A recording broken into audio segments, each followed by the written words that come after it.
Do seu lado esquerdo você tem uma fonte normal, e aqui do lado direito da tela nós temos a fonte com um layout diferenciado, que eu vou explicar para vocês. Conforme eu for mostrando a vocês a fonte do lado direito, vai aparecer do lado esquerdo o circuito equivalente, ou a etapa equivalente, ou o componente equivalente. Bom, logo de cara a gente percebe que essa fonte aqui, ela tem alguns componentes que são usados como filtro de transientes, filtro de energia da entrada da fonte. Ela também, esses componentes também impedem que a frequência que é gerada de chaveamento na fonte interfira em outros componentes, em outros aparelhos eletrônicos que estejam ligados na mesma rede elétrica. O segundo componente que chamou a atenção, que mostra para a gente que essa fonte é um pouco de melhor qualidade, são os variacs que tem nessa fonte. Nós vamos dar um zoom no componente que é para vocês verem como ele é. A principal função do varistor seria obrigar a queima do fusível o mais rápido possível. Assim ele protegeria o restante dos componentes. Nesse caso não foi o que aconteceu. A gente vê que outros componentes estão danificados. Então nós vamos verificar o que aconteceu com o variac, se o fusível está queimado ou não, e quais outros componentes foram danificados. Voltando aqui a comparar as duas arquiteturas aqui, as duas diagramas da fonte ATX, a gente sabe identificar o primário do secundário, por exemplo. Então, capacitores do primário, dissipador do primário e dissipador do secundário. Agora nós já identificamos que esse aqui é o dissipador do primário. Olhando nele, eu percebi apenas dois transistores de chaveamento. E onde está o terceiro transistor de chaveamento que normalmente tem nas fontes ATX? Bom, para isso, nós vamos analisar uma outra etapa, que seria os transformadores da fonte. Então, na fonte da esquerda, você vai notar que tem 3 transformadores, e nesta fonte tem só 2. Bom, nessa fonte aqui ficou mais fácil de identificar aonde estará o terceiro transistor de chaveamento, porque só tem 2 transformadores, o principal e o da fonte auxiliar. Se a gente seguir o transformador da fonte auxiliar, a gente chega no transistor de chaveamento, no terceiro transistor de chaveamento. Mas olha o engraçado, cadê o terceiro transformador que está na fonte da esquerda e que não está aqui? Bom, normalmente, o terceiro transformador da fonte ATX, ele é utilizado pelo circuito de controle PWM para enviar os pulsos de chaveamento para os transistores de chaveamento do primário. Nesta fonte, que só tem o transformador principal e o transformador auxiliar, o terceiro transformador foi substituído por 2 optoacopladores que estão aqui. E são os optoacopladores que enviam o sinal do circuito de chaveamento PWM para os transistores de chaveamento do primário. Como eu disse, nessa fonte ficou mais fácil de chegar ao transistor de chaveamento que não está no dissipador. Então, transformador principal, transformador auxiliar, segue as trilhas, chegamos nesse CI que está aqui ao lado. Então, dentro desse CI é que está o terceiro transistor de chaveamento. E eu notei, seguindo trilhas também, que 4 pinos desse CI são ligados no transformador auxiliar. 2 são ligados no terra e outros 2 são ligados em outros pontos do circuito que não vem ao caso agora. O interessante é que o layout já está se mostrando bastante diferente da fonte da esquerda. Continuando a verificação das etapas aqui dos blocos dessa fonte, a gente notou outro detalhe interessante. No dissipador do secundário da fonte da esquerda, nós temos 3 diodos de potência. Nesse aqui, nós temos 4 diodos de potência. O interessante é que 2 desses diodos de potência, que estão ligados mais aqui na parte superior da placa, eles estão ligados em paralelo.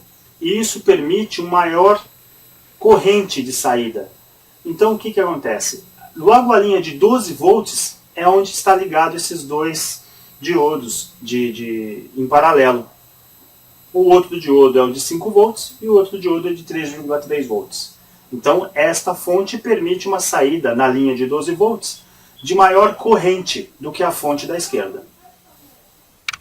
Eu quero salientar que a gente descobriu todas essas diferenças seguindo as trilhas do circuito no verso. Todas essas diferenças que a gente falou até agora, e mais essa que eu vou falar agora, a gente descobriu seguindo as trilhas. Então, por exemplo, eu descobri que esse aqui é o circuito do Power Good. Ele é um circuito integrado, ele está muito perto do pino de Power Good do conector. Aqui é um fio cinza, mas nem sempre é um fio cinza. Não adote a cor do fio como sendo padrão, exceto o preto, o vermelho, o amarelo. Esse você pode seguir como padrão, o restante não.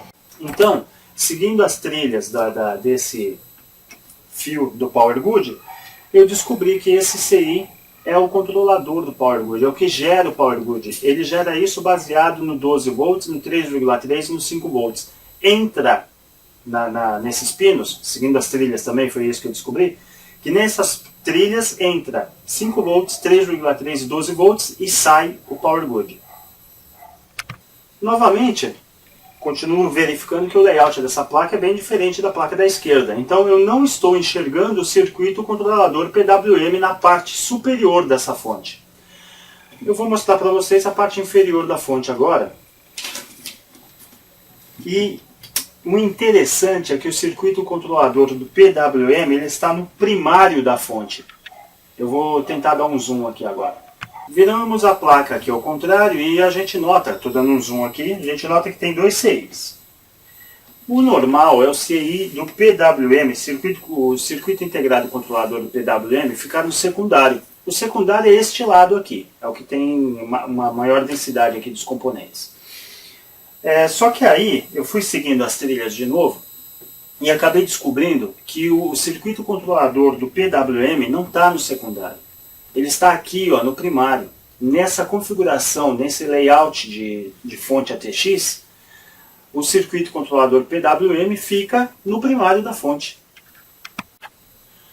Como é que eu descobri que esse circuito integrado que está no secundário da placa não é o CI controlador PWM? E fui seguindo as trilhas daquele CI que está na parte de baixo aqui do secundário, né? Uma das trilhas me trouxe nesse transistor. Aí eu já fiquei meio intrigado e descobri que o transistor ele está controlando o ventilador, a saída do ventilador desta fonte. Então foi aí que eu descobri que aquele circuito integrado do secundário não é o circuito integrado controlador PWM. Como é que eu acho que essa fonte tem uma qualidade razoável? Porque ele tem um circuito integrado que controla a velocidade do ventilador. Como é que é o controle de velocidade desse ventilador? É baseado na temperatura que está dentro da fonte. Então o componente que mais esquenta dentro da fonte é o dissipador do secundário, porque os diodos de potência estão ligados nele e ele vai esquentar. Então, para você ter um controle de temperatura desse dissipador, você coloca um sensor de temperatura colado nele, parafusado nele, ou, que nem nesse caso aqui, você coloca o sensor muito próximo dele. É esse verdinho aqui que você está vendo, que por acaso está do lado da saída do ventilador. Então, essa peça esquenta o sensor de temperatura, essa informação é enviada para o CI que está embaixo da placa aqui do secundário, e volta na saída controlando o ventilador. Agora tem mais um detalhe nessa placa que eu achei interessante, eu vou mostrar para vocês, é o último. Olha só que interessante, esse aqui é o ventilador da fonte, ele fica embaixo da fonte. E você deve ter reparado que tem um plástico aqui. Bom, depois de analisar, depois que eu vi ele funcionando, eu entendi para que serve esse plástico. Não é para impedir que algo caia nele, não é isso. É para forçar o fluxo de ar do ventilador, que esse ventilador ele, põe o ar para dentro da fonte. Então ele força o fluxo do ar do ventilador só para esta parte da fonte, tá? Justamente esta parte é a parte onde tem os dissipadores, a parte onde está livre, a parte livre aqui, no caso é ao contrário, desculpa, na parte livre, sem o anteparo, é justamente a parte onde estão os dissipadores, porque é onde esquenta mais. Esta parte aqui de baixo não precisa ventilar, porque ela quase não esquenta. Então, baseado em todos esses detalhes, essa é uma fonte de boa qualidade. Essa foi a apresentação desta fonte com um layout diferente em comparação com a fonte que estava do lado esquerdo aqui da tela. A partir de agora, nós vamos começar a consertar essa fonte aqui.